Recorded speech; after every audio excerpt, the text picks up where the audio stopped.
What's going on, YouTube? Welcome to Junior and the Big Dog, your favorite father and son duo covering Miami Hurricanes football and sports. Got a special video you Yes, guys we been do. waiting for. Our new QB1, Mr. Jarren Williams. Uh, both of us couldn't be happier. Just excited for the Canes, and excited for Jarren, and excited what the future is going to hold with that young man leading the way. And for those of you that didn't know, that I found out Junior, I was driving and Junior called me, and I almost had to pull off the road. I got so happy. and it's just, but we didn't get a chance to film the video yesterday. I popped my shoulder out and was a lot of pain yesterday. Much better to can't move my arm around too much. Just always got something going on, big dog. Yeah, just get called getting old, and I didn't take care of my body when I was young, and I should have. So, Well, hey, for the OGs watching, the ones that have been with us since the very beginning, you guys can just imagine how excited we are. Not just that it's Jarren Williams, but that it's one of the three quarterbacks. I mean, it's done. That's it. yeah, It just feels we like got our guy. we got our guy. Me and Big Dog have always said from the very beginning, whoever Manny Diaz and Coach Enos pick, that was gonna be our guy. But we've been saying it. I've been saying it since last year. Both of us. I mean, Jaron. We wanted Jaron to get some more playing time. So unfortunately, this is going to be his only, real significant playing time starting against the Gators. But couldn't be happier. I think the coaching staff got it right. I think they picked the best quarterback. They had me nervous for a little bit. I started leaning a little bit towards Tate because Well, clarify that, because I do want to clarify that. Yeah, because you weren't leaning towards Tate. You were leaning towards thinking that that's who it was going to be, but you still wanted Jarren. well, yeah, like Right. a disc. My disclaimer was I always believed that Jarren Williams was the most talented and the best quarterback out of the three. That my stance on that has never changed. I just I started trying to read a little bit too much into the tea leaves when it comes to that first scrimmage, particularly where both Jaron and Cozy turned over the ball. Tate played a clean game, supposedly didn't turn over the ball, and then you start hearing Manny say some things like, "Oh, we can't burn the house down," and then he was referring to turnovers, and just I don't know if I'll start to buy maybe into the hype of Tate, and then those little comments, trying to read into the tea leaves. Like I said, I started thinking that they might pick Tate, but man, I'm glad that my thinking was off and I was 100% wrong because me and the big dog have been Jaron guys since the very beginning. And yeah, we heard a lot of things that we've always talked about. His accuracy, obviously. Enos actually said it, and when referring to his athletic ability, Enos didn't know that Jaron had the wheels that he had, and he didn't know he was as athletic a quarterback. He said it himself. So that was one of the things that really opened his eyes. He always knew that Jaron was, an awesome pocket passer, and he was a very accurate quarterback. But his athletic ability is what opened his eyes on some things. But To that point, when Dan Enos was at Alabama, they offered Jarren Williams.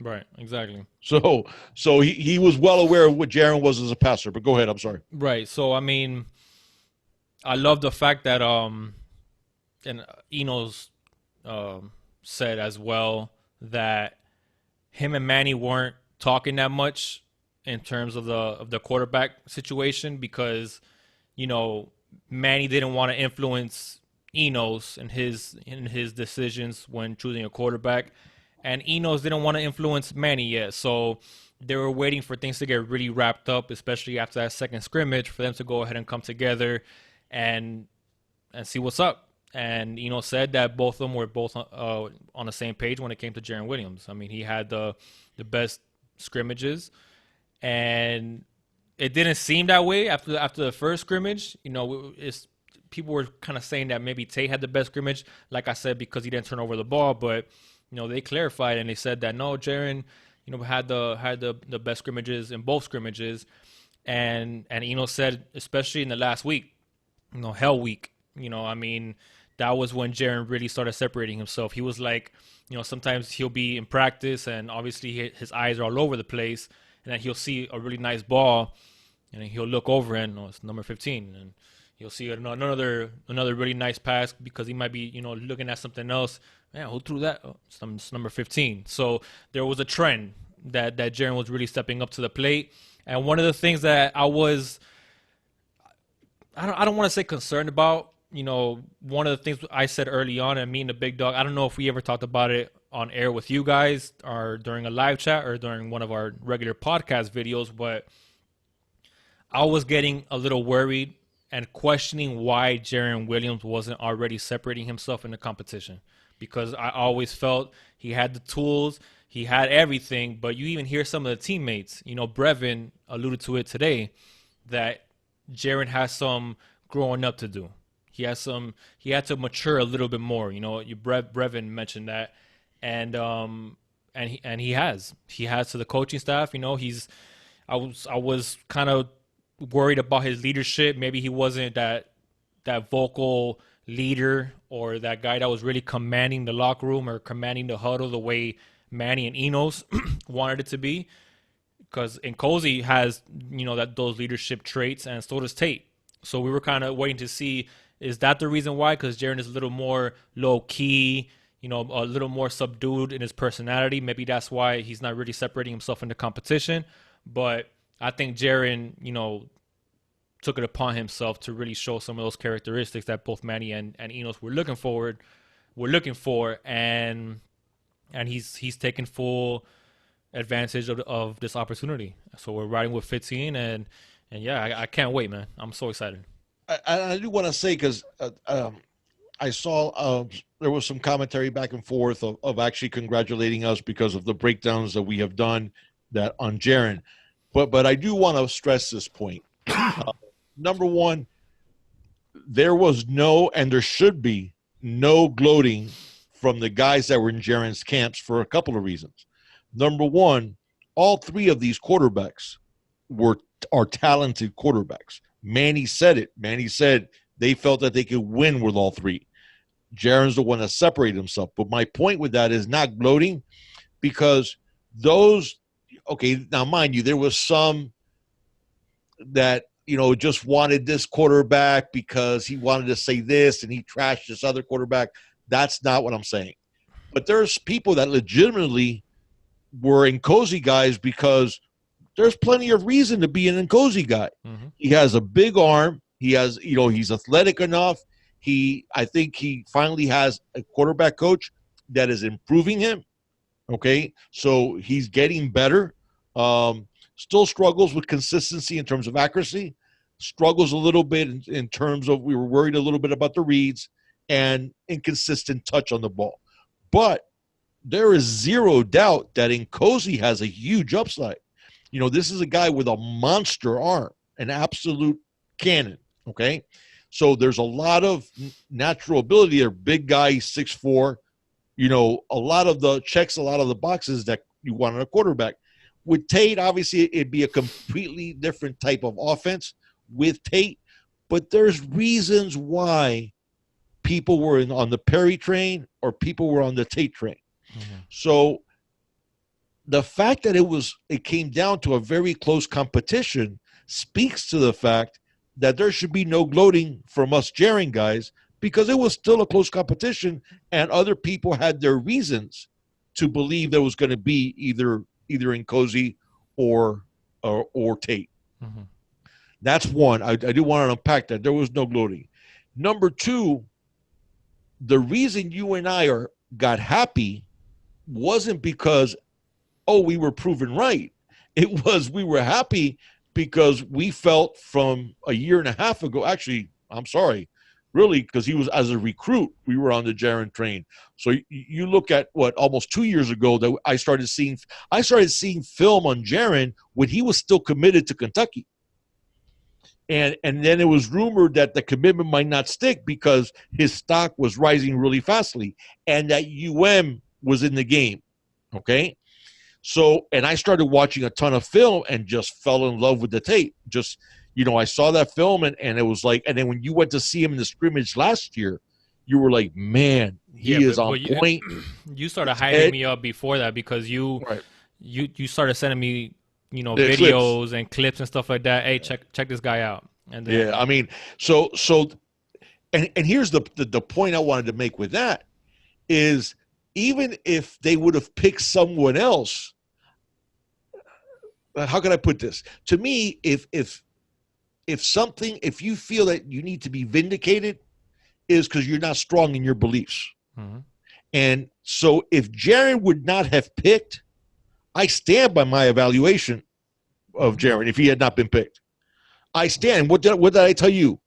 I said I'll ride with whomever they pick, but if Jaron transfers, it's going to come back and bite us in the backside because he is going to light it up. Mm-hmm. He's way too talented not to light it up. Mm-hmm. Okay, so the fact that they picked Jaron to me doesn't give me any validation or vindication because, like I said, my evaluation, I would have stood by it, even if he had finished third in the competition.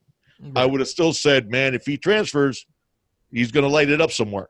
Mm-hmm. Okay, so we shouldn't be gloating, but the reason that I was ecstatic, yeah, part of it was for Jaron because I mean, for lack of a better word, I've built up affection just from the fact that I have been in his corner and I've defended him so many times. And you guys, we're going to do a video breakdown. By the way, for those of you that are new, please like, subscribe, hit the notifications bell. If you have any questions or comments, please leave the comments. That also helps us, and we always answer 100% of the comments, and also share and do all those other things. I'm glad you said it, Big Dog, because I completely forgot about it. I'm so excited about talking about Jaron, but go ahead. Yeah. And the thing is, there was nothing personal on my end. Is the best way I can put it. Yes, I felt I've watched a lot of tape on all three of them, just like I have on Peyton Matocha. I haven't watched as much tape on Carson Proctor. In fact, Carson Proctor, I really have seen very little. Seen some throws here and there, and some of those things. But so I watch a lot of tape. My happiness stems from being a University of Miami fan. And yes, like I said, I've built up that affection for Jaron because people have said things about him that are 100% false. Jaron is a tremendous athlete. We're going to show you clips. Mm-hmm. Jaron has a cannon for an arm. Arm's not as strong as Nkosi, but Jaron can make every throw on the route tree and make it with zip and with touch and incredible ball placement. Jaron has an absolute cannon of an arm. Okay? Not to the extent of Tyler Van Dyke probably has a bigger arm than him.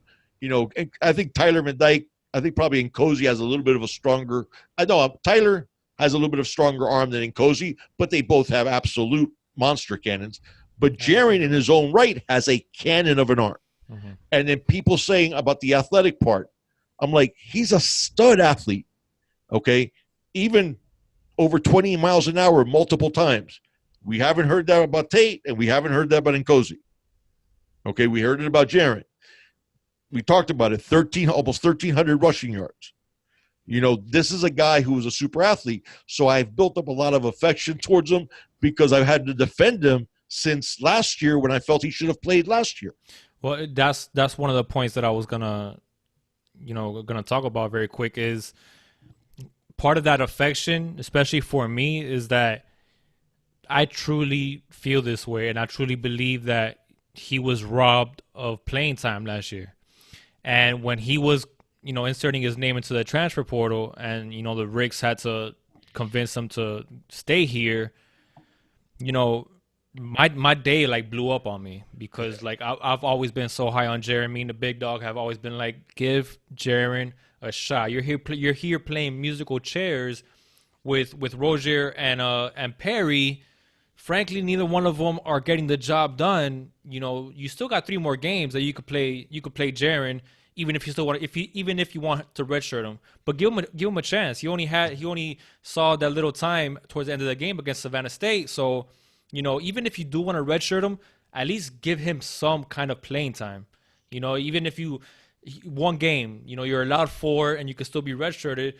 Give him a shot and let's see what happens. So when he went to enter his name into the transfer portal, I called you, big dog, and this was obviously before we had a YouTube, before any of this, and I'm like, can you blame him?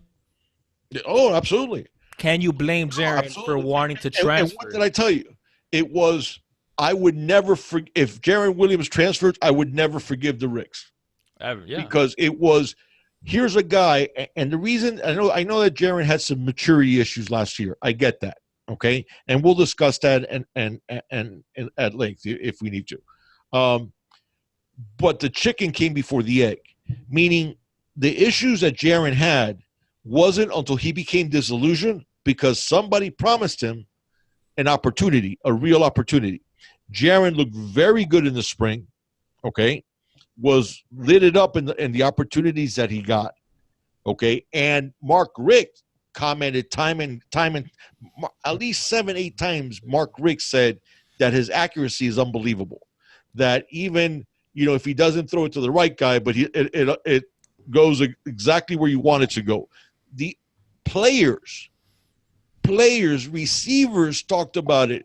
That Jarren Williams' accuracy and ball placement was otherworldly. Mike Harley earlier this year said it was like playing, being a receiver for an NFL quarterback because the ball's like in the perfect spot every single time, or almost every single time. So when you have 2 quarterbacks, and this is the point I wanted to make with this, when Mark Richt was asked after spring, would Jarren redshirt, okay, and he reacted angrily at the reporter. You remember that? The way he reacted at the reporter. Oh, absolutely. That doesn't mean he's going to redshirt just because he needs to know the offense. Hey, that's when we need to coach him up. Maybe we need to make the offense simpler. Let our center, which Tyler Gothey at the time, an experienced center, handle the line calls, and we just feed Jarren, the plays, feed him on a need to know basis. And get him out there if he's the best guy. So Mark Richt says that publicly. But yet privately, no, I'm going to go with Malik and then against LSU. And then, okay, and then Malik says that it was his understanding that when he came back for the last year, that he sort of felt like Rick wanted him back because he was sort of promised the starting job, which isn't what Rick said, that there was an open competition. Okay. So a lot of that stuff led to Jarren getting his – being disillusioned and being upset and feeling that he was not treated fairly. And you can't blame him, so that's in the past. But I wanted people to understand, dude, that my happiness is for the Miami Hurricanes and for Jarren Williams, but had nothing to do with validation or vindication of me, of us breaking our arms, patting ourselves on the back, because there was reasons why people felt Nkosi. There was reason why people felt Tate Martell. Right. So it's my happiness comes because I believe that Dan Enos and Manny Diaz both saw the same things we saw. Right. That this was the best guy for the job. And I do feel that Dan and Dan Enos and Manny both felt that if Jarren did all the intangibles, he was going to be the guy, because they in terms of how talented of a player he is, they felt if he started checking off the boxes of leadership, of work ethic, of memorizing the playbook, of making sure that he got all the guys together for 7-on-7s and 1-on-1s, and those type of things. And once they check mark those boxes, then I think it was crystal clear that it was Jarren's, that Jarren was the guy. But that's our happiness. At least, I'm not going to speak for you, Junior, but my happiness stemmed from that we made a very good decision and we're playing the best guy, and the future looks really bright for us, for the Miami Hurricanes, Mhm. it was nothing on a personal level.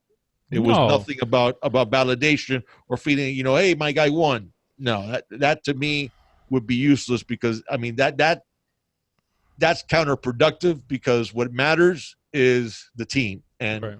and that's why I was happy. No, So I'm 100% there with you, big dog. I mean, I was ecstatic, frankly, when I heard the news, and it was for one reason only.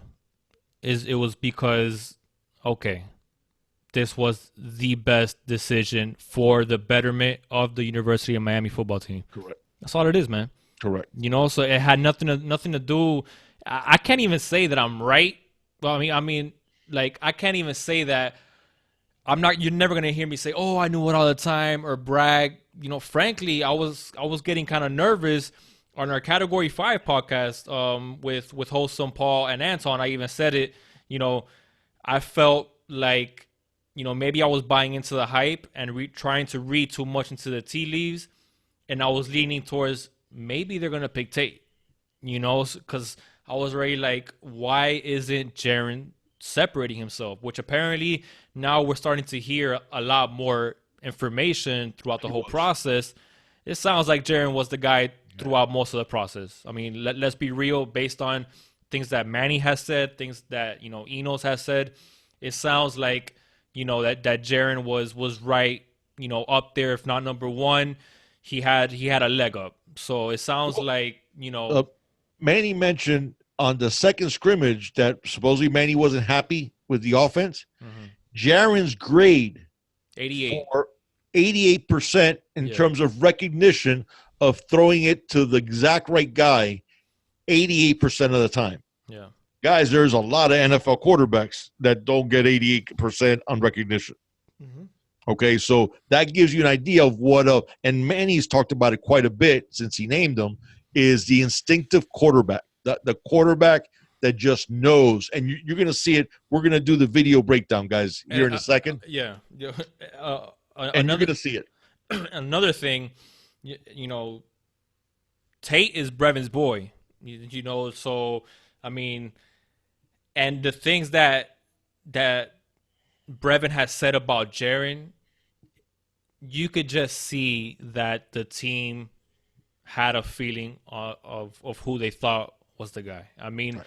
Brevin even says that, when he talked to Jaron and he was trying to convince him not to transfer, he's like, listen, you stay here, you work hard, and who knows what's gonna happen. And then I think he even mentioned something along the lines of, when it comes to Jaron knowing the playbook and knowing where everybody needs to be. He said that if Brevin has maybe a question about a certain route, or what am I supposed to do on this, like Jaron tells him on the spot, this is where you're supposed to be, this is what you're supposed to do. So not only does he have the intangibles, the accuracy, athletic ability, being able to make every single throw, but up here he has the smarts as well. He's very intelligent. He's very intelligent. And he's intelligent both ways. He's intelligent in the classroom, but he has a high football IQ also. Right. And I think as well is he has the basic, not the basic, the advanced football quarterback instincts that Manny and Enos are looking for. So it's because right. You can have the intelligence. We're not saying Cozy doesn't have the intelligence. We're not saying right. Tate doesn't have the intelligence. Correct. But can you apply that football and quarterback IQ in real time, like this? Like you can know the playbook, front and back, and you can know where everybody's supposed to be. But when the bullets are flying and you're going through your progressions, how accurate are you going to be, and how good is your decision making going to be in a short span of time? And so his instincts, are was one of the deciding factors as well in this being made, man. But we could keep on going on and raving about this, big dog. You want to dive into some of the video breakdown and guys, again, this is just so everybody knows who QB1 at Miami is and knows all these positives. So it's not meant to be and I told you so at all, but there is rumors that went around that for somebody who's watched all this tape, weren't true. Were just flat out not true. Like I said, Jaron has a cannon. Jaron is tremendously athletic. He throws fantastically on the run, has a great pocket awareness and pocket sense, buys time, has good feet in the pocket, throws from different platforms, is incredibly accurate from all these platforms. Yeah. So, and again, we talked about it before. The single most important trait in a quarterback is, can you, in a very short period of time, read your defenses properly, throw it to the right person with the right timing at the right time, with precise accuracy, where you don't just complete the pass, but where there's yards after the catch, which is a huge staple of all offenses, but especially West Coast offenses. Mm-hmm. So, but obviously, Enos runs, we talked about that already, the combination of the spread, and the West Coast, and so they call it the spread coast. But if you can make those decisions quickly, deliver it to the right guy at the right time with precision accuracy, you will be a great quarterback. You can't, you won't. And one of the things that happens, why there's even in the NFL, there's so many busts, is people fall in love with, oh my God, did you see that guy's arm? Oh, look, he's 240, but he runs a 4.65 40. Oh, look, he's this, he's that. All that is bells and whistles. Can you, as a quarterback, make those decisions in properly, quickly, precise accuracy, and then all the intangibles of leadership and intelligence and being, having that work ethic, being in your playbook, and having the respect of the guys, being ultra competitive, all those other things. But when those are the basics that you need to have. Mm-hmm. And let's start off. The first thing I wanted to dispel was this idea about Jaron as an athlete. Now, we talked about it. The only quarterback that hit over 20 miles an hour multiple times in fall camp was Jarren Williams. Mm-hmm. Jarren Williams rushed. You know what? I actually wanted to do it like recruits, since so many people had all these misconceptions about Jarren. So, and when we do our video breakdowns, let's do it like we do a recruit, a junior. Yeah. Let's start with the breakdown of Jarren. Let's do it, baby. You ready? I think it's only fitting. I think we should because that way we cover everything. I'm sorry, go ahead. No, that way we cover everything. Correct. Yeah. For those of you guys that did not know, Jarren is listed at 6'2", 206. He's from Central Gwinnett High School in Lawrenceville, Georgia. He also played at Shiloh High School in Snellville, Georgia. His rating is 96.14 when he came out. He was the 5th best pro-style quarterback in the country, because even though he had dual threat characteristics, he was listed as a pro-style. I think he was previously listed as a dual threat. 77th best overall player. 40-yard dash. Last time they timed him was 4.75. We also have some weightlifting stuff. 280 pounds on the bench press, 405 on the squat, 250 clean. He was offered by 28 schools, including Alabama, Ohio State, Georgia, Florida State. Of course, he had been committed to Kentucky, decommitted and committed to Miami. I think the last 3 finalists that he had was Alabama, Ohio State, and Miami. And you want to go over the stats, Junior? Yeah. And one thing I want to point out in the stats specifically, but so his sophomore year, he only played 9 games. He passed for only 1,650 yards.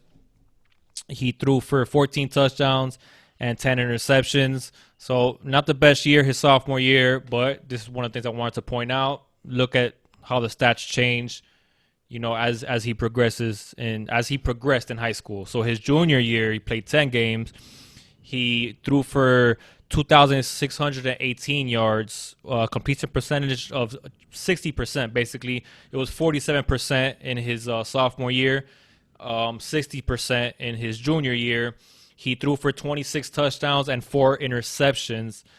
And in his senior year, he played 10 games as well, threw for 3,015 yards, completion percentage of almost 62%. He threw 28 touchdowns, and 4 interceptions. So he kept on getting better and better in his during his high school career, and we have seen him get better as well in camp. From spring to fall, I think all the quarterbacks got better, but obviously I think Jarren came out the best, winning that battle. But yeah, those are pretty much his stats for. Show him. Let me go with rushing. Rushing stats. Rushing stats sophomore year, had 104 carries for 342 yards and 3 touchdowns. His junior year, he had 89 carries for 396 yards and 9 touchdowns. And his senior year, he had 115 carries for 554 yards with 10 touchdowns. So once again, got better every single year, even when it came to rushing as well. And 1,292 rushing yards in high school with 22 touchdowns, playing at Georgia. They play some good football in Georgia. That's one of the top 4 schools. It's one of the top 4 high school programs in the country. Right. But Georgia's right there with California, Texas, and of course the number 1 school be Florida in terms of talent. Yeah. But that's where the young man hit over 20 miles an hour multiple times this fall camp. He rushed for 800 more yards than Nkosi in high school. And people were acting like him as an athlete. And you'll see the clips here. He is one heck of an athlete. He just feels as a quarterback, his first job is to distribute, to put the ball in his skill position players' hands in space with great accuracy where they can run after the catch. But he is plenty capable of run. In fact, in the scrimmage, he broke off, I believe they said it was like a 30 or 40-yard run in the scrimmage for a touchdown. I heard that reported on 247. So this is one of those misnomers. Can we go ahead and get to the clips? Yeah, and one more thing. You guys are going to see his running ability now in these clips. And the only thing I will say is he's lighter, he's stronger, and he's faster than even the clips that we're going to see when he was in high school. So right, and the clips are super impressive. Yeah. so that's the main thing there is that even though those things you said are 100% true, you're going to see what an amazing athlete this young man is. And let's see here. Let's go ahead and get it started. All right, let's go to clip number 1. Here you see he makes a really nice run. There you go. Takes off. Look at this. Nice move. Guy grabs him by the jersey, spins around. And then look at this, the toughness. Dives back. Let's go here to the second clip. You're going to see again here we go. Look at him. Cuts out to the left, makes a nice move. Cuts out again. Touchdown. All right, so let's go now to our third clip. And this one really, really impressed me. Look at the acceleration. He turns on the jets into the end zone, outruns the angles, outruns the I mean, it was just a thing of beauty. Fourth clip. Here you go. Here you're going to see acceleration. Now watch, the 2 guys have the angle on them. No, they don't. Outruns the angle, and look at this long run. And this last one's a thing of beauty that I'm going to show you with the running. This is absolutely gorgeous. Look at this. Makes a move, cuts in, cuts back out, sees. Now watch him outrun everybody to the corner of the end zone. So that gives you an idea. I don't know where this all started. I really don't know where people thought that he was some immobile pocket passer. I'm sure a lot of people are watching those clips right there, and they're like, wow, I didn't know he was that good of an athlete. And I mean, guys, he's even faster now. He's stronger now. Yeah, so just imagine. And the thing is, and again, this is not a knock on Nkosi or anything, but people were like saying about Nkosi, and I'm like, Jaron ran for like 800 more yards than Nkosi did in high school. And and people are like, no, but and it's like, no, he played. This is a guy who has tremendous athletic ability, tremendous. Okay, now I know that at Tate, with the spark rating and stuff like that, has elite athleticism, but in terms of speed, like I said, the only one that we know that hit over 20 miles an hour among quarterbacks is Jarren Williams. Yeah, because not Nkosi, not Tate. So, and again, that's not a knock on either one of those guys. It's just I don't know where this idea got around that Jaron ran for 22 touchdowns in high school. He is one heck of an athlete. Yeah. And there's other clips. I mean, we by the way, all the clips are provided by Huddle. We use a 247 composite in terms of the rating that we talked about. But he is every bit the dual threat. The thing with Jaron is he views, rightfully so, because I mean that's been proven throughout football history. He views running as a thing that I'll do on occasion if I think I can get a touchdown, if I need a first down, if the play breaks down, if nobody's open, I'll do it and do it well. But if I can do it with my arm, I'd rather do that. Yeah. Okay, so that's the thing, and he is a tremendous athlete, which we have been saying forever. Yeah, but to everybody's credit, that may not have known how good of an athlete he was and his ability to run the football, as we saw there, dude. I mean, even Enos, alluded to it. I mean, even Enos himself said that he knew Jarren was a pocket passer, but one of the things that really caught his eye was his athletic ability. He didn't know he was that gifted as a runner. And so I'm not trying to blame, those of you that didn't know that Jarren wasn't a good athlete. But me and the big dog went through all of his film, and a lot of the things that we heard all the time was, Jarren's not the athlete maybe that Nkosi is, or maybe that Tate. And you hear the players, when they ask him about Jarren and stuff like that, and even they, because obviously these guys are in tune with social media and Twitter and whatnot, so even they stop the person asking the question, or not stop, but reflect on the fact that a lot of people doubt Jarren as a runner. Like they know it, and a lot of people know that a lot of people doubt Jarren as a runner and as an athlete, and they all say the same thing. So he got clocked at over 20 miles an hour. Multiple times. Multiple times. So, I mean, you see him there, and Big Dog, you made a great point. Acceleration. I mean, that's one of the big things. I mean, he has the top end speed, but he can accelerate. And if you have to, get out of a messy situation, or, a play breaks down, a block is missed, you want somebody that can accelerate and get himself out of trouble. And we're going to see what Jarren can do throwing the football on the run. I'm sorry. And you notice in all these plays, he's looking downfield. He's still looking downfield Correct. To maybe see if he could hit somebody, on the run. So you want somebody that has that and what I love, man, oh my goodness. And what you're going to see it in the footage, guys. Look at his feet in the pocket. Look the way he moves around in the pocket. Even when he's not just fully taken off, where he just needs to slide to the left or he needs to slide to the right. I mean, his pocket presence is elite. It really is. And I know some people have said that they saw Jarren with happy feet, when it came to some pressure. Guys, no. And even Enos alluded to it. Manny said it.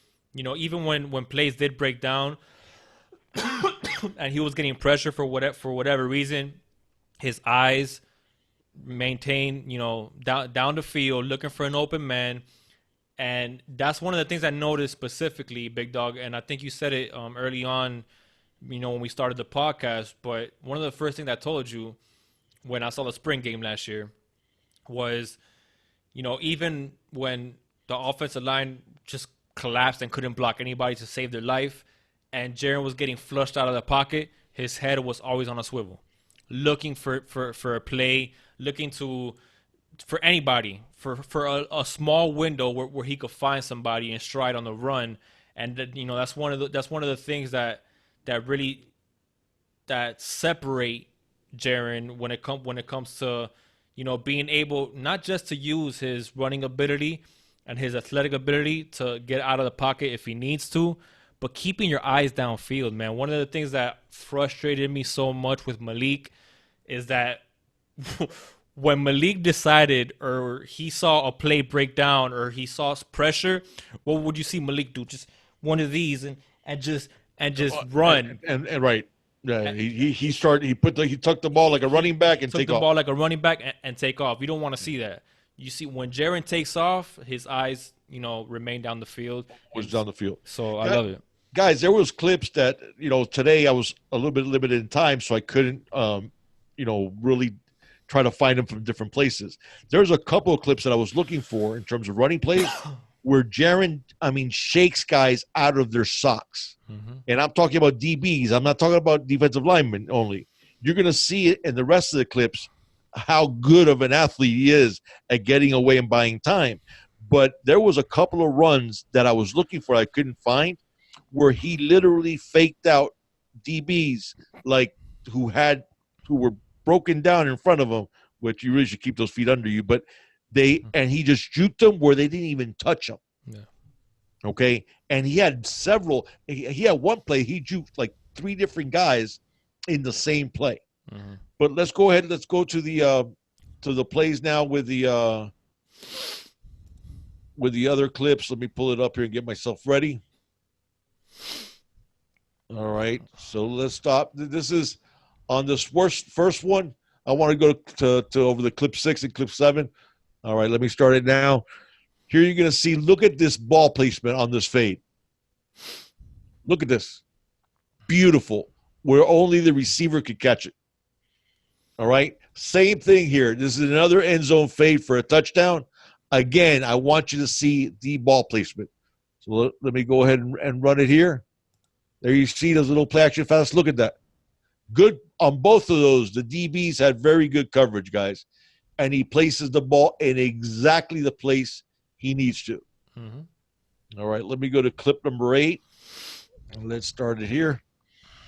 Okay, watch this. Look at this outside shoulder throw. Look at the coverage this DB has. Okay, I'm going to run it again, Junior. Do it. Look at this. Look at this. Guys, you saw that there twice. That DB was inside the guy's shirt. You know what that is? That's an NFL window. That's an NFL window, absolutely.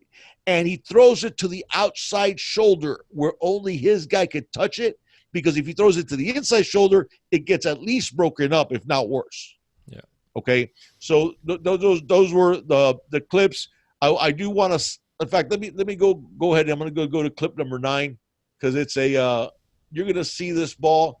He throws it into a tiny window, guys. All right.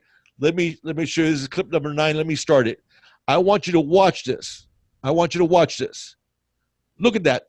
2 guys around the ball. He throws it. Not only does he throw it to a tiny window, he throws it to a tiny window where the guy made a tremendous yards after the catch.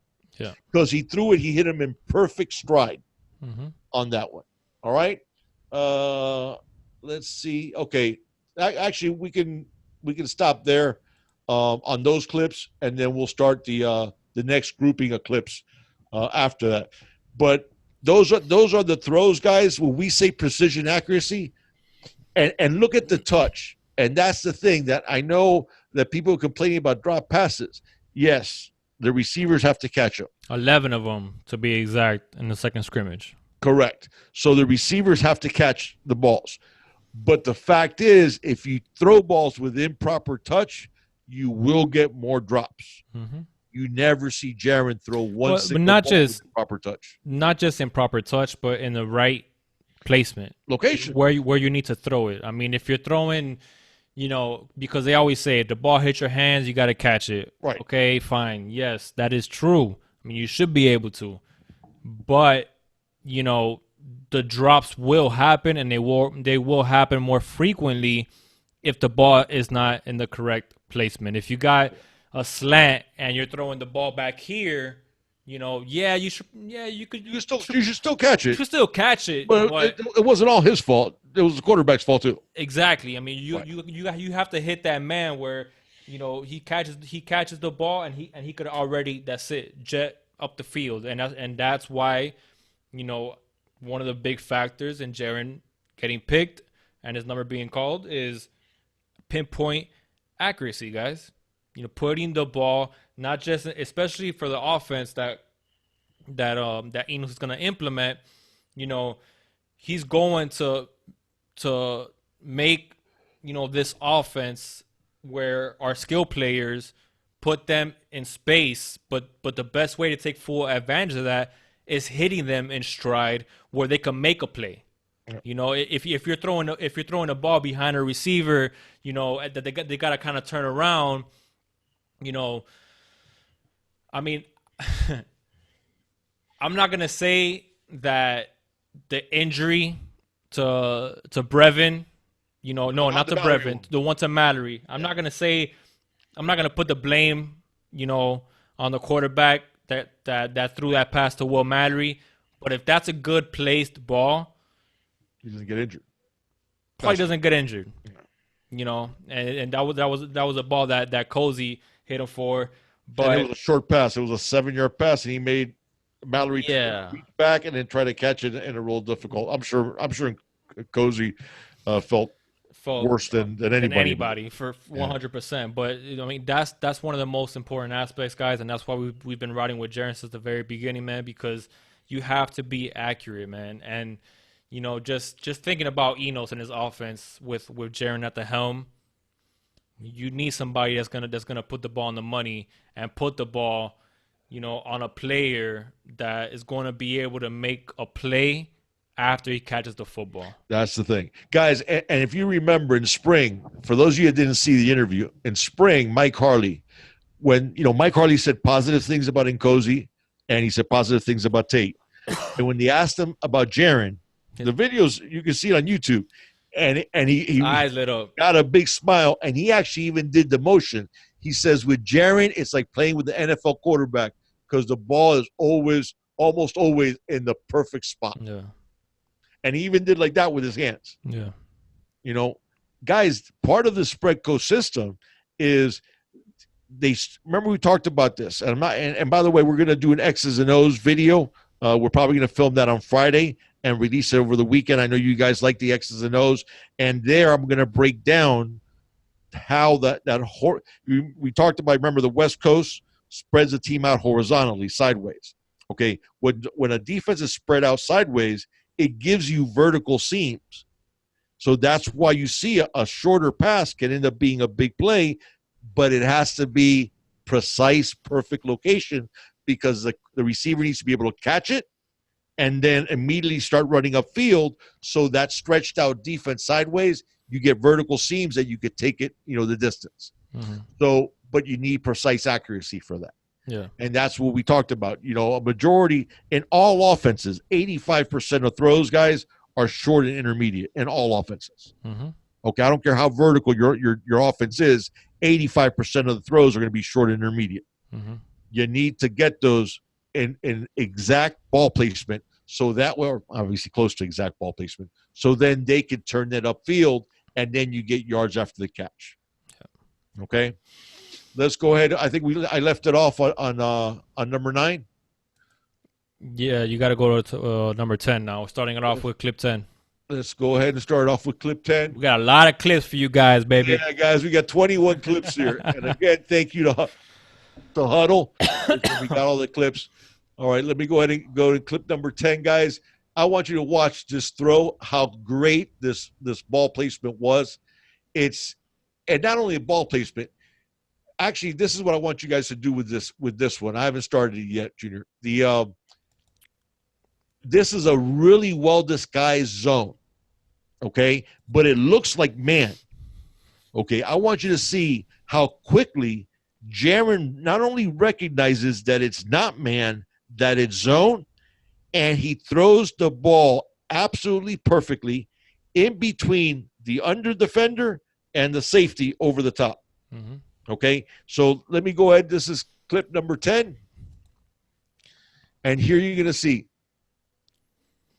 See, it's disguised, but it's actually a zone. Now look where he puts this ball. And look at what happens after the catch.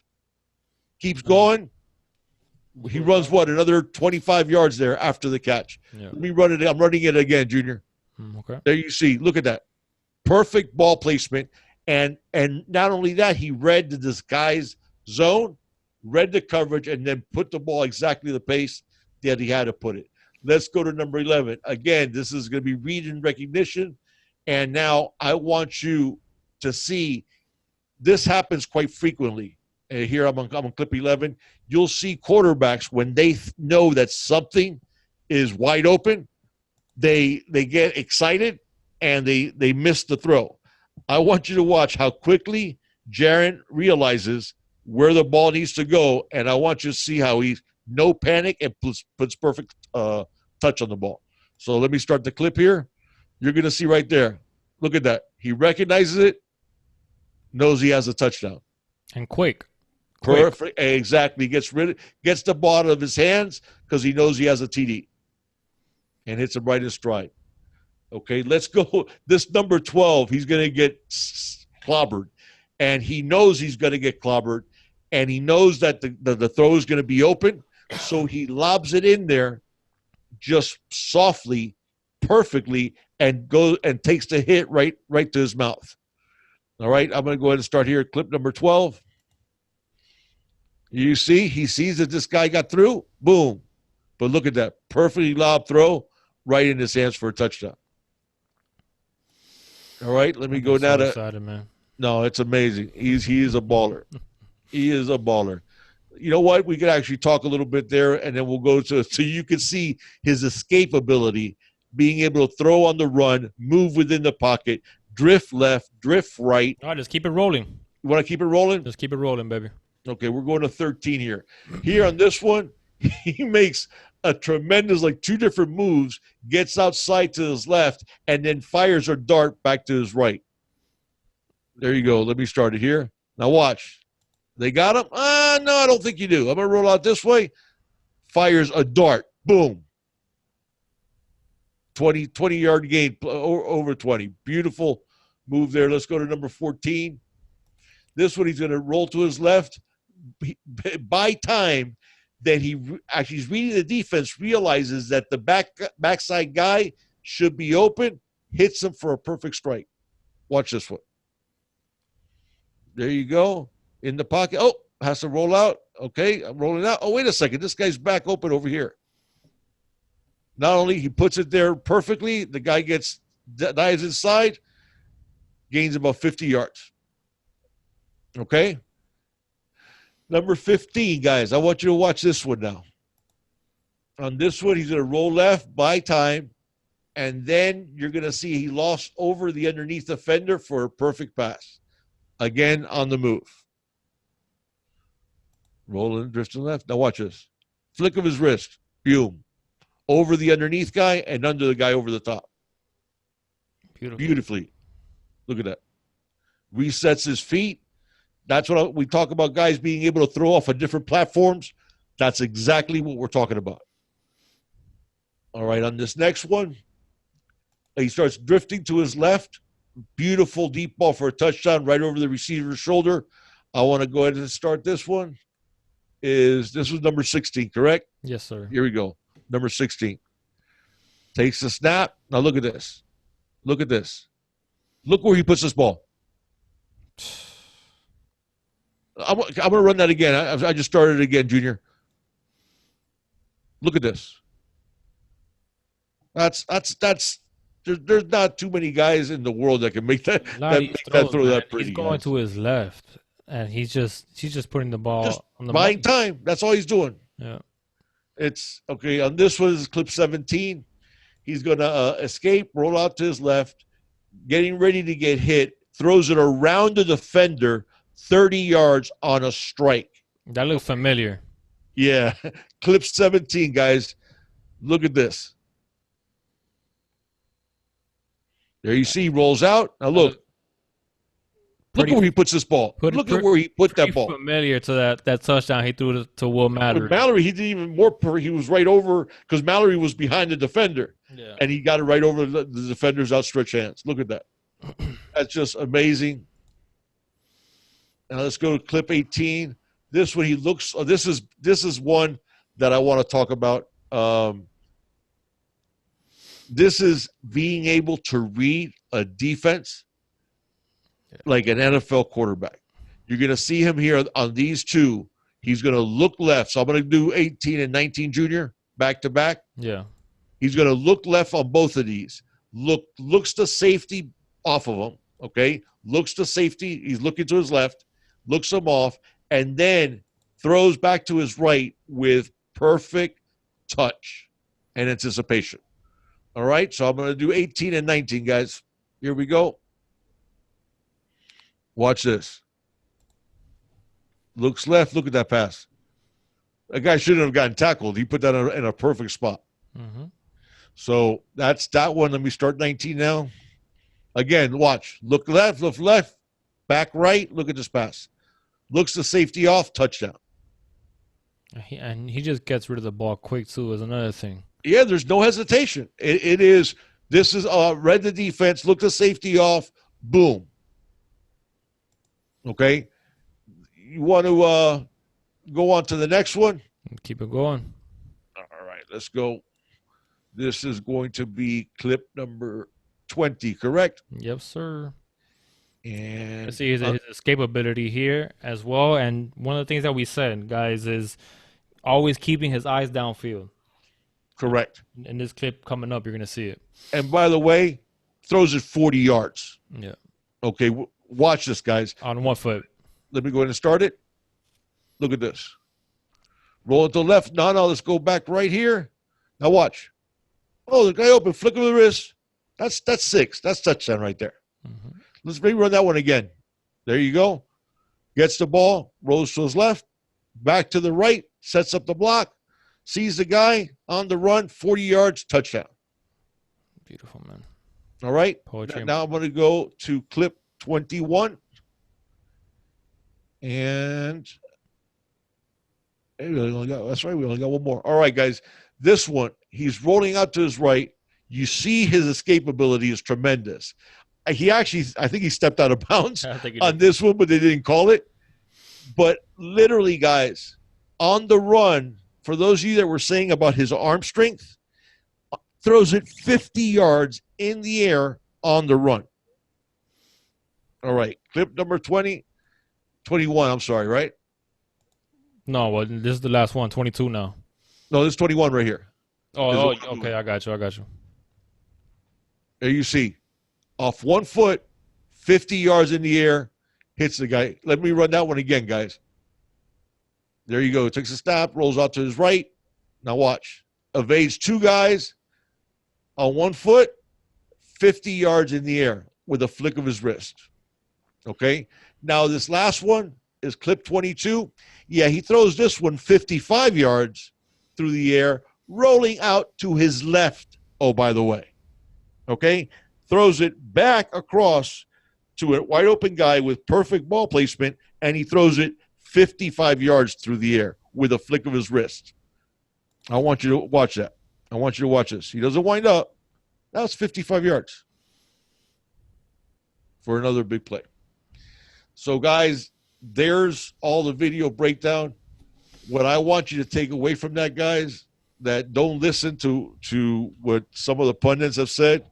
Jarren Williams has a cannon in his own right, can make every throw. He's tremendously athletic, has great quarterbacking instincts, high football IQ.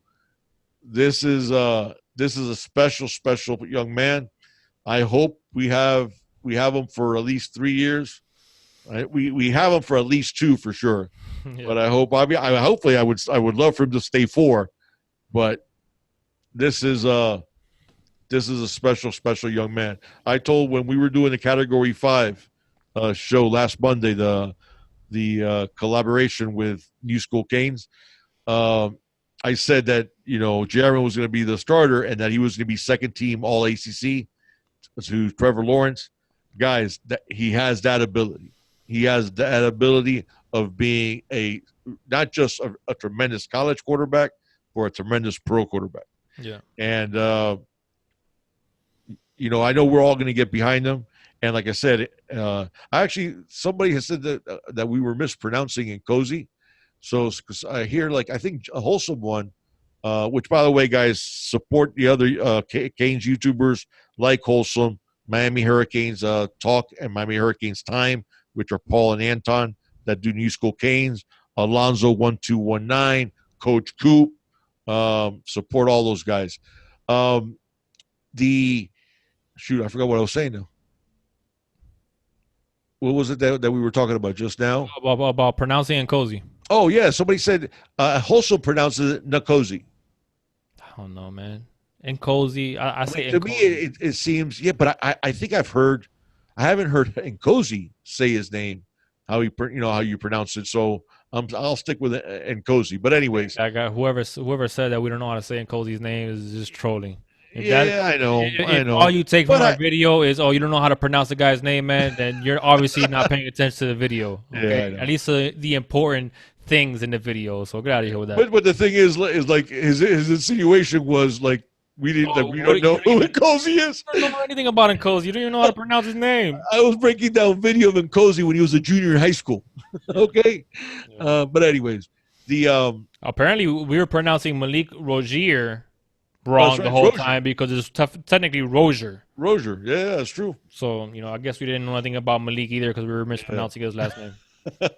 No, but obviously I don't want to mispronounce someone's name. So if it is wrong, our apologies. But that's the way I've always pronounced it. Was it Cozy? Again, those guys are tremendously talented. It's not a knock. It's not a knock on those guys that thought it was going to be Perry or wanted it to be Perry. It's not a knock on those guys that thought it was going to be Tate or wanted to be Tate. Okay, guys? Like I said, there's absolutely no loading here because it was a close competition. So the script could have been flipped. And we could be talking about Nkosi as the starting quarterback for the Hurricanes in 2019. Yeah. Okay, so and I'm aware of that. This wasn't, if like, that's the point I wanted to make because people were like, well, you were right or your analysis, our analysis was spot on. And I do appreciate it, guys. You guys are incredibly loyal and I do appreciate it. And it's true of our analysis. But the point is, it wasn't like the second practice, Jaron walked there and went, okay, he's the best quarterback by far. Here's how you carry a clipboard. Man, on the contrary. No, it was a close competition. Yeah. So that's why you're not going to hear any gloating from us. But, I think everybody's talked about that. I saw Zoe and Wholesome talking about, hey, that they're riding with 15. Now, the question is, this is a good question, Big Dog. You ready for this one? Yeah, go ahead. All right. If Manny doesn't go out and get Tate Martell to lift up the competition in the quarterback room, do you think Jaron still finds it in him? Because I mean, listen, they made each other better, and frankly, one of the things that Manny preached was he wanted to create more competition, and that was in every room, so. Being that Nkosi is the more experienced, I truly believe that bringing in Tate Martell, who was highly coveted in his own right, and the favorite for a lot of people out there who don't pay attention to Canes football that closely, already had Tate Martell being the favorite to win the competition without him even stepping foot on campus yet. But I think that Tate Martell elevated the play of everybody else in the quarterback room, and vice versa. Even towards Tate Martell. I think bringing Tate Martell in. I'm not saying that if he didn't bring Tate Martell in, that he wouldn't have won the job, but I think that we truly, saw the best come out of every quarterback, but of Jaron especially because he knew. I mean, I remember when Tate Martell came in and there was an interview with his dad because Jaron and his dad are really close. And, Jaren's dad felt that Jaren earned some playing time last year as well, so he was upset. Reasonably so. Absolutely. If I was Jaren's dad, Jarren would be playing somewhere else unless I knew that Mark Richt was leaving. Right, but and to his credit, he calmed everything down, and right. Jarren didn't transfer, thankfully, and there. But exactly, his dad had every reason to be hot on their collar. And they even they interviewed his dad, asking him basically, does Tate Martell transferring to the University of Miami change anything? And he was like, no. He's like, my son, Jarren, he's never been scared of competition, and one of the things he said, and I'll never forget it, he says, the cream always rises to the top. And if you want to be the best quarterback, then you gotta beat everybody else that's competing for that job. So I love the fact that, hopefully Tate does stay. Hopefully, obviously, Nkosi stays as well. Those guys are gonna battle it out for the second spot. I think Tate was third today in practice with reps, and Nkosi was second. So that's something that I think that's going to be the order. Yeah, no, I don't. If something God forbid, please, it took me this long to get to see you be QB1. Yeah, God forbid anything should befall Jarren in terms of an injury. But the thing is. Back to my question before you cover it. Back to my question. Do you think Jarren still wins a job if Tate Martell doesn't come in? I think. Listen, Manny, when he brought in Tate, he said, he didn't bring Tate in here to be a starter because he's not. He brought, what did Manny say? I brought in Tate Martell because I did not like the level of competition that I saw in the QB room. Right. Exactly. Okay, and that's what Manny reiterated multiple times. Yeah. That he wanted. Now you can make a case that Nkosi and Jarren would have matured because they're a year older. They took it on the chin last year when they both were suspended at one point or another for off the field issues. Listen, God forbid, man. When I was 18, 19 years old, I was crazy. I was stone cold crazy. And you know it. I mean, you've heard a million of the stories. Guys, do any of us men, grown men, do we want to be judged as men by stuff that we did when we were 18 or 19? Pretty sure we don't. Pretty sure we're much, better people today than we were then. Yeah. Okay, so they made mistakes. Okay. To your point, though, I think what did help is the fact that Tate is a gym rat. In basketball they call them gym rats, and football is a football geek or whatever. Remember Tate had made his own playbook when he was in 7th grade and used to fax plays to coaches and stuff in 7th grade. I think that did help. I think that did help because it showed Nkosi and Jarren, we got to make sure we know this playbook as well as he does. If he loves studying playbooks and loves doing all that, he can't beat us by knowing that's this playbook. So I think it did help the competition because now you have three, and you have three very talented guys, but all with different skill sets. Yeah. So I do think Manny made the right decision 100% to and he said it. That's what the reason he was bringing him in. He wanted to change the competition level, is I think is the way he put it, in the QB room. Where we don't have that laid back attitude. We have to get after it. We have to get after it. We have to compete. So I do absolutely believe that it did help.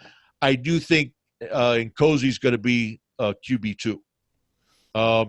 The thing is with Nkosi, you could run the same exact offense as you do with Jarren.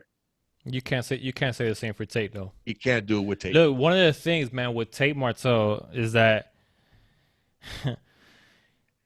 he said it himself when he was interviewed.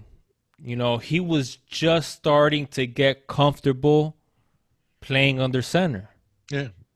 He worked hard at it. He didn't say, oh, that back in the spring he was no. He said that he came in the spring, he wasn't comfortable because he was playing under center, and that's why you saw in the scrimmage in Orlando, the spring game in Orlando, you saw Tate a little bit more in the shotgun. You saw him a little more comfortable, but he said it less than 2 weeks ago. Yeah.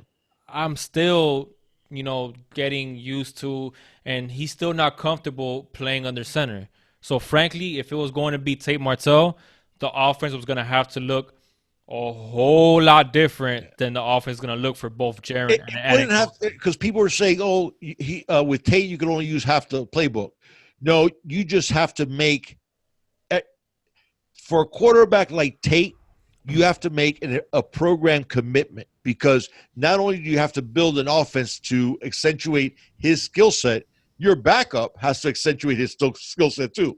Yeah, because You're not gonna you're you're not gonna one have snap away. That second quarterback is one snap away from getting to the game. correct. You don't have two different offenses in practice in your playbook. There No, ain't enough time. no. So you have this one offense. Well, mind you, now you can call plays from the same offense that benefit one quarterback more than the other. You can do that. So I'm not saying like, you can't do anything. No, you can do that. But the thing is, in terms of who's going to be QB2, is and Cozy can run the same exact offense as Jarren. Mm-hmm. So I think he has to be QB2. And Manny did say today that if Tate sticks around, there will be a Tate package. He didn't so much as say it. What he said was that Dan Enos is very talented at seeing the players that he has and then putting them in situations to succeed using their skill set to the best possible way. Well, but he also said that I think he was asked directly about a special package for Tate, and he says, he's not. I mean, he's open to anything that Right. gets yards and points Correct. puts points on the board. So that's pretty much saying, yeah, there most likely is going to be a Tate Now, package. mind you, I don't think it'll be an all the time thing. I think it'll be a change of pace thing. Oh yeah, A thing in a red zone. Doing something like a wildcat look with Tate as the QB as opposed to DJ Dallas. Those type of things.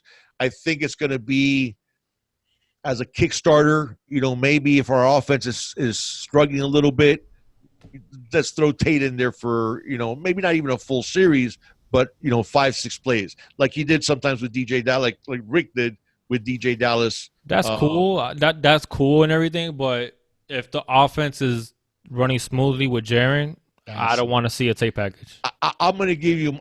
I understand. I'm a fan of change of pace. Right. If if the offense is dormant, if they come out sluggish, maybe they come out a couple series out of the first half, maybe a third quarter. I'm not saying it's going to happen against Florida, but I'm saying that maybe Manny is not seeing the urgency or Enos is not seeing what he wants. So maybe you might throw in a Tate package, change the pace up a little bit, put the defense a little bit on their heels, and then you go back to your regular offense. But if the offense is running smoothly, no.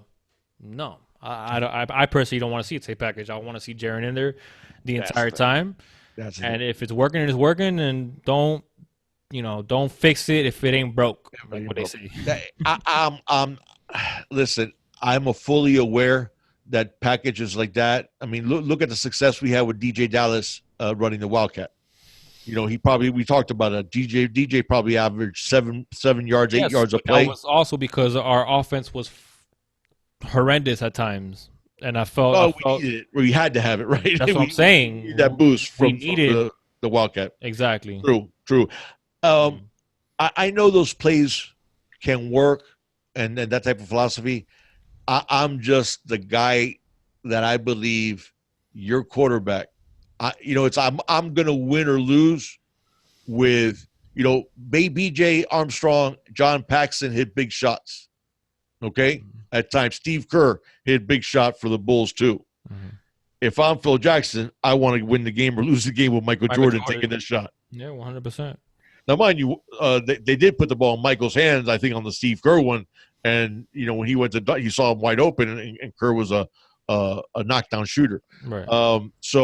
But I like my quarterback, my QB1 to be on the field.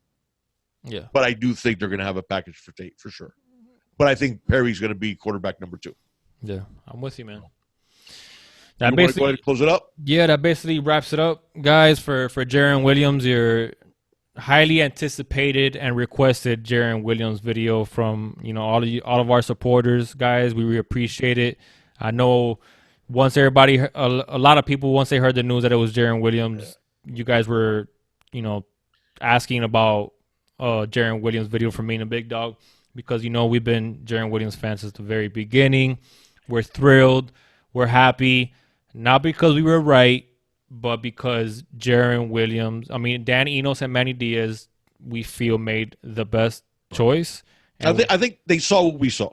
yeah, I think That's the thing. Jarren Williams being the starter is the right move, and I think we're gonna see it on full display come very soon on August 24th and for the rest of the season. So I'm excited, Big Dog. I know you're excited, guys. We can't.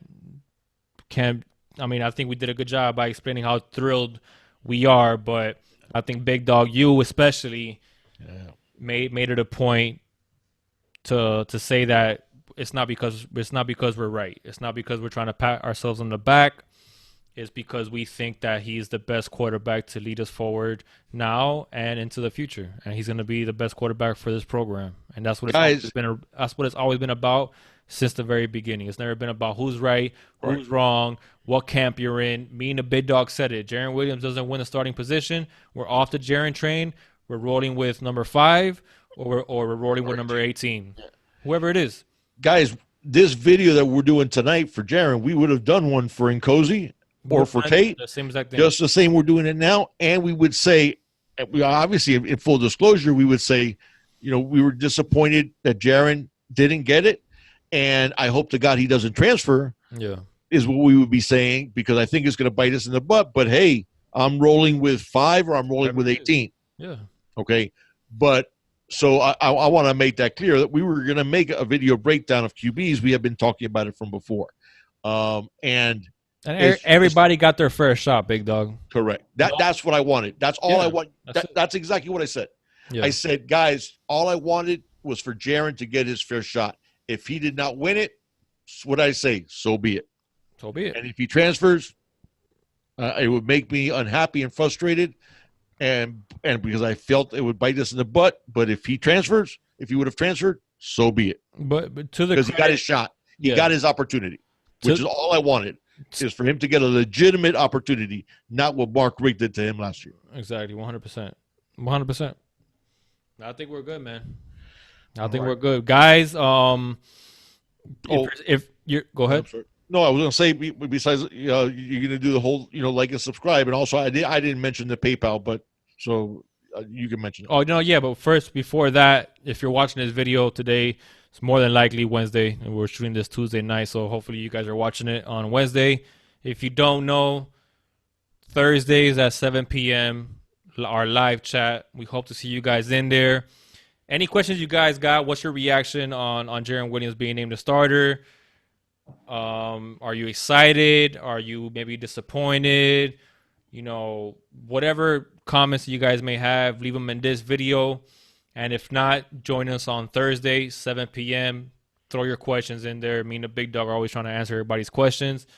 Thank you everybody for your support. We hope you enjoyed our breakdown. Like, subscribe, share, hit the notification bell so you can get notified anytime we do upload a video. Our PayPal, I'll go ahead and leave it in the description. You want to support the channel, we would truly appreciate it. And yeah, any little bit helps. And if you don't, and if you can't, so be it. We're still gonna be here giving you our breakdowns and trying to bring you guys the best content.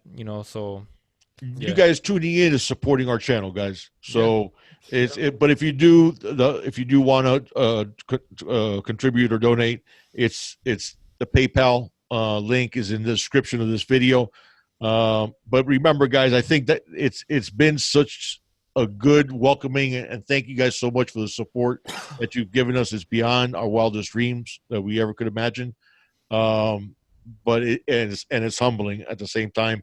But the Thursdays at 7, guys, you can mark that in stone. I think that's what we're going to do, super chats every Thursday at 7 from now on, because I think we've actually gotten a good group of people getting on there early and actually setting their Alexas and stuff to make sure they get on right away. Yeah, set your alarm. Put it in your phone right now. 7 p.m. Junior and the Big Dog live chat. We're trying to get over 200 people in the live chat, man. We got close a couple weeks ago.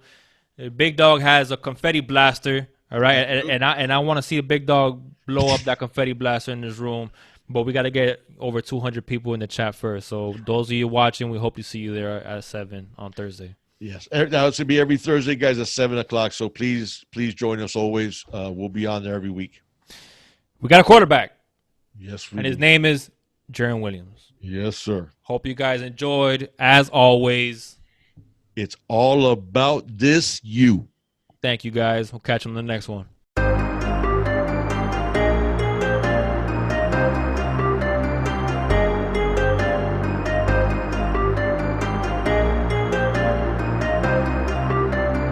Ryan Little. Yoga.